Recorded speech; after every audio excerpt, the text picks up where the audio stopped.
Saludo afectuoso y cordial a los televidentes de Televicentro, Noticiero El Comercio TV y a los oyentes de Platinum FM y Radio Quito, la voz de la capital, noticiero líder en la radio. Este lunes, un feliz lunes, feliz inicio de semana.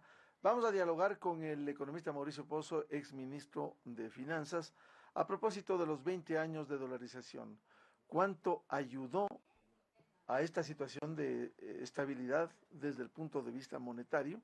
Porque terminaron las devaluaciones que perdía poder el ciudadano común y hoy, por cierto, por la crisis económica, esto de alguna manera, si no se adoptan medidas, resulta complejo la necesidad de el crecimiento económico. ¿Qué representó, economista Mauricio Pozo, 20 años de dolarización? Buen día. Muchas gracias por la entrevista, Miguel. Bueno, la dolarización se adoptó el 9 de enero del año 2000 de manera oficial, pero el mercado ya había iniciado una dolarización, yo diría, en los hechos. El país perdió confianza en la moneda nacional, hubo una crisis importante bancaria y del ámbito fiscal también. El gobierno de la época terminó dolarizando porque el desangre de recursos era muy grande, sin discutir las razones por las cuales el país llegó a esa situación. En ese momento creo que era la mejor alternativa, y luego de 20 años yo creo que el saldo es favorable. Yo creo que la aplicación de este régimen nos ha permitido sortear algunos problemas, crisis como por ejemplo fueron las 3 destituciones presidenciales que se produjeron a partir del año 2000, problemas de gobiernos derrochadores, como el caso del gobierno anterior, que sin la limitante o el saco de fuerza de la dolarización habría significado depreciaciones aceleradas del tipo de cambio o devaluaciones que se conocen más comúnmente, inflaciones altas, tasas de interés altas y un clima de inestabilidad total. Es más, uno podría hasta especular diciendo que si habría existido la opción de imprimir billetes en la administración anterior, este país pudo haber caído como cayó Venezuela en una situación de total inestabilidad.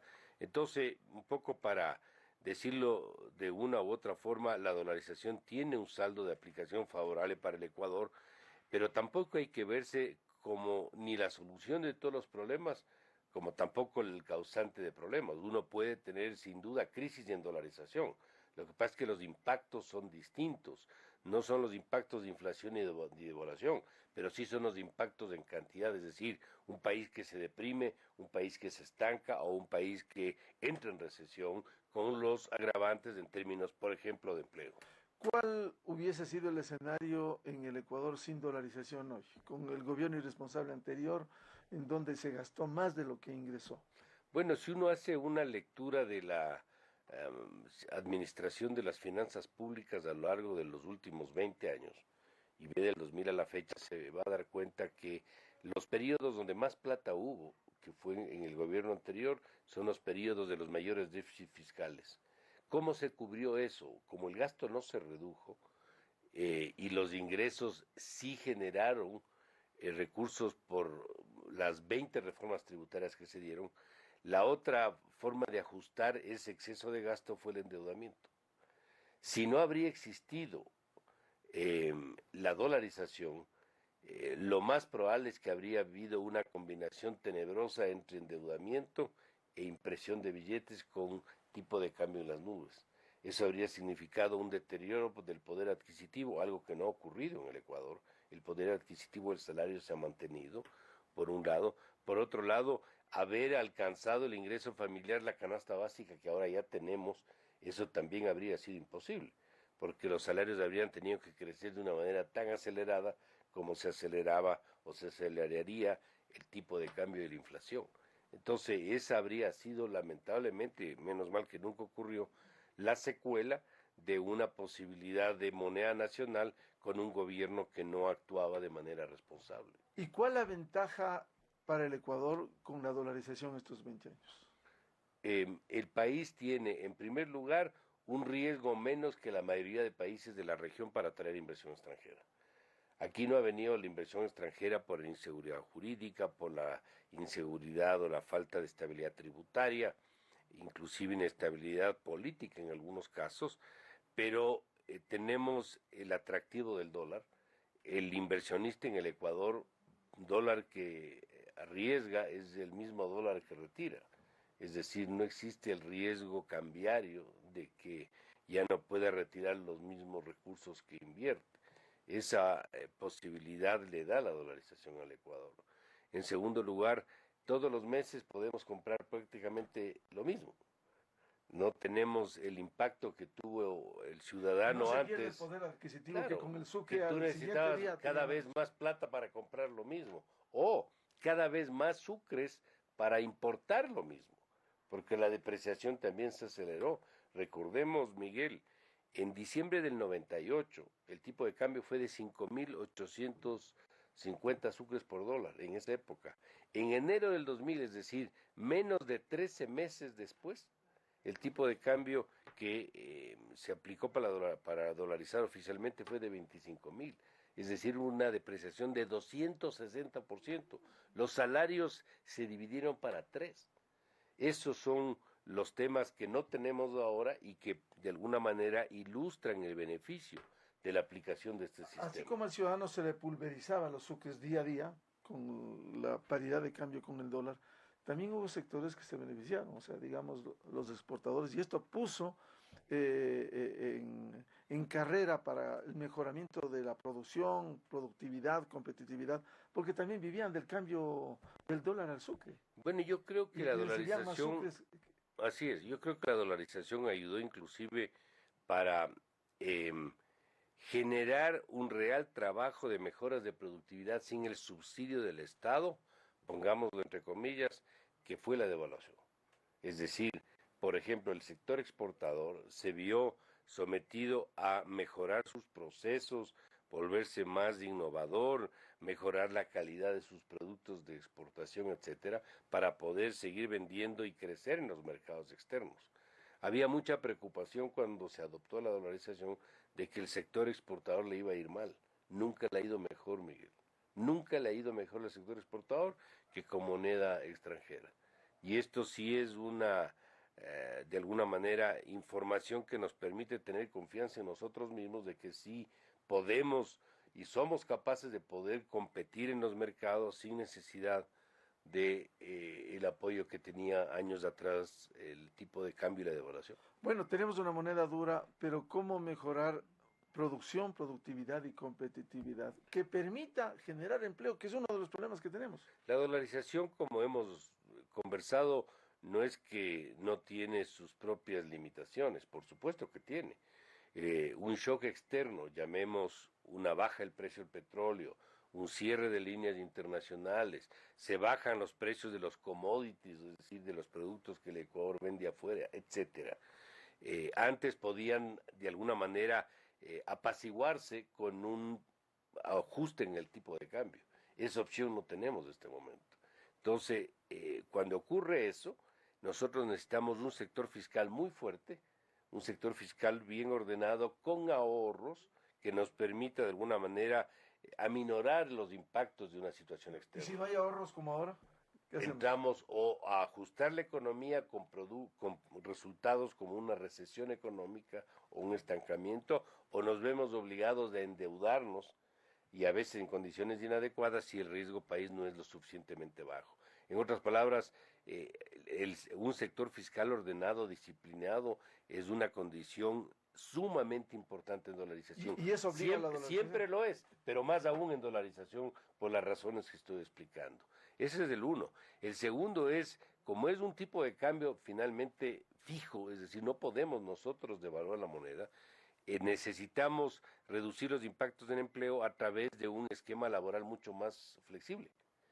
Eso debió haberse hecho cuando se inició el régimen y estamos 20 años después discutiendo de una opción de mejorar el sistema laboral en el Ecuador o de flexibilizar o modernizar o como le queramos llamar. Ese es otro requisito que hay que cumplir. Me preguntaba Miguel el tema de la productividad. El costo de producción en el Ecuador es muy alto.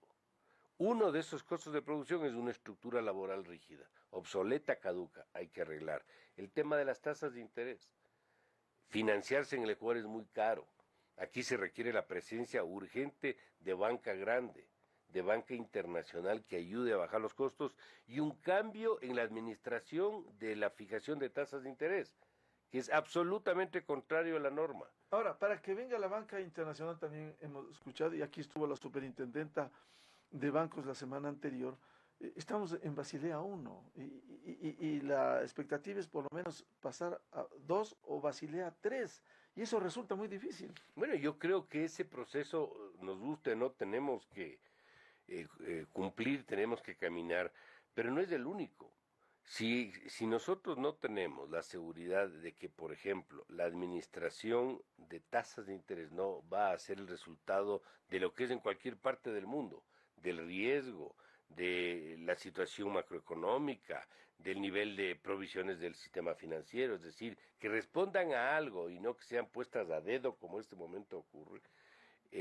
Si eso ocurre, existe un atractivo para que pueda haber más presencia de banca internacional. Si hay la garantía de que no va a haber cambios permanentes en el sistema tributario, hay otro atractivo para que venga banca internacional. Es decir, hay que ir cumpliendo una serie de, yo diría, de prerequisitos para que eso se dé, para que las tasas de interés, por ejemplo, que es uno de los elementos, no es el único, pueda realmente reflejar lo que refleja el mercado. Pero inclusive yo le diría algo, Miguel, asumamos por el momento que ni siquiera todavía llega la banca internacional. Igual hay que hacer este cambio, porque esto sí incide en el costo de producción que estamos conversando. Entonces, el costo de producción por el tema de financiamiento, el costo de producción por el tema laboral, todo lo que es tramitología con el sector público.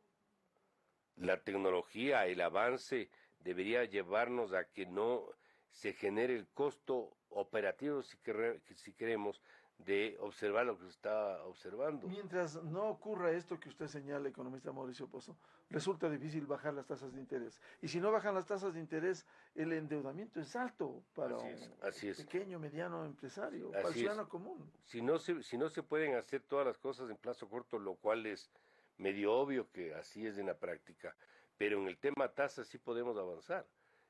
Hay un proyecto de ley en el ámbito financiero que está dentro del programa económico del actual gobierno, donde deberían actuar en esa dirección también. Que es otro el gobierno ya se acaba, no se ha hecho esto. Bueno, este año tienen esa meta, así como el tema laboral también para este año, es decir, ojalá podamos avanzar en esa dirección. Tantas de los pendientes, el tema tasas, tema reforma laboral, pendiente, tema seguro social, pendiente. Si no se toman los correctivos hoy, no lo vayan a topar, porque como es un tema tan sensible, le complica sin duda alguna, claro que le complica. Y ese es un tema que tiene que abordarse en el menor tiempo posible, de una manera integral y no de una manera parcial. Ahí hay una bomba de tiempo que no nos estamos dando cuenta y que nos va a terminar afectando a todos. Pero mientras más demore, mucho más complicado la medicina. Bueno, si a mí me pregunta qué debería hacer, el gobierno debería hacer todo lo que tiene que hacer, no poniéndose como restricción de que le queda apenas 18 meses en administración, sino que cubra todo lo que hay que cubrir, así sea con una popularidad del 2%. Pero también requiere reforma legal, asamblea, ambiente preelectoral. Resulta complejo esto. El gobierno ha mandado dos señales que hay que saberlas dimensionar. La ley de simplificación tributaria pudo armar el ambiente para que sea aprobada. ¿O no fue así? Eso ocurrió. La anterior ley, la de crecimiento económico que le llamaron, en cambio no tuvo la posibilidad de que sea aprobada. El presupuesto del Estado no recibió el respaldo de la Asamblea. Segundo año consecutivo que el presupuesto entra a operar o entraría a operar por el Ministerio de la Ley. Entonces hay señales de alguna manera en direcciones contrarias, pues tendrá el gobierno que utilizar todo lo que tenga que utilizar para que algunas reformas económicas se puedan realizar y que no todo descanse para el siguiente gobierno. Esto de ir a flotar nomás hasta que cambie el gobierno a mí no me parece sano para nada, inclusive para el propio gobierno que está por terminar en 1 año y medio. El economista Mauricio Pozo, ex ministro de Finanzas, en el noticiero El Comercio TV a través de Televicentro. En las radios, Platinum FM y Radio Quito, La Voz de la Capital, noticiero líder en la radio, continuamos este diálogo. Un feliz lunes.